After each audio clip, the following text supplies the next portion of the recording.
Aku ini bangku tua.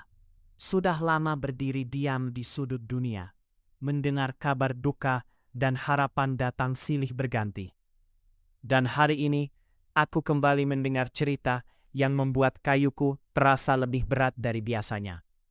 Di pegunungan Bulu Saraung, di batas sunyi antara Maros dan Pangkep, sebuah pesawat akhirnya ditemukan.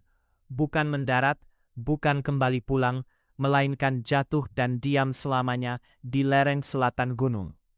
Serpihan tubuhnya berserakan, bagian badan, ekor, jendela, seolah pesawat itu sedang bercerita dalam bahasa besi dan luka. Bahwa perjalanan ini berakhir terlalu cepat. Puing-puing itu berada sekitar 200 meter dari puncak, di medan yang terjal, curam, tempat manusia harus merangkak, bukan berjalan. Tempat helikopter ragu untuk mendekat, dan alam menunjukkan bahwa ia tidak selalu ramah pada tamu. Lalu datanglah manusia-manusia yang menolak menyerah.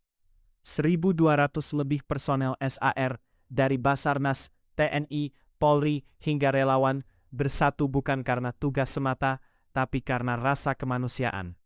Mereka terbagi dalam regu darat dan udara, menyusuri hitan, menembus kabut, berharap menemukan 10 nama yang masih tercatat sebagai penumpang dan sebuah kotak hitam, saksi bisu yang menyimpan jawaban. Namun alam kembali menguji. Kabut tebal menutup pandangan, angin kencang berhembus hingga 35 knot, membuat setiap langkah terasa seperti pertaruhan. Lebih menyakitkan lagi, ELT, alat penanda darurat, tak memancarkan sinyal. Seakan pesawat itu jatuh dalam kesunyian total tanpa sempat berteriak minta tolong. Para ahli pun angkat bicara. Diduga ini adalah controlled flight into terrain.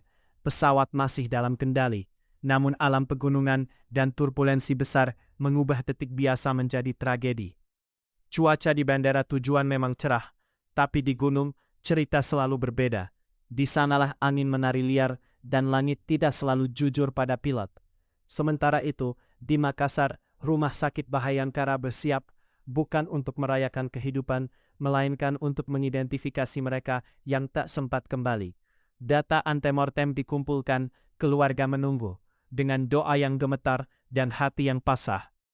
Aku, bangku tua ini, hanya bisa diam, mendengarkan bagaimana teknologi bisa kalah oleh alam, bagaimana keberanian manusia diuji oleh ketinggian dan kabut, dan bagaimana duka selalu datang tanpa mengetuk pintu. Di Bulu Saraung hari ini bukan hanya pesawat yang jatuh, ada harapan yang terhenti, ada rencana pulang yang tak pernah sampai. Dan semoga di balik sunyi gunung itu, mereka yang pergi telah menemukan tempat paling damai, sementara kita yang tinggal belajar kembali tentang rapuhnya perjalanan bernama hidup. Aku bangku tua, dan aku masih akan terus bercerita agar duka tak pernah dilupakan.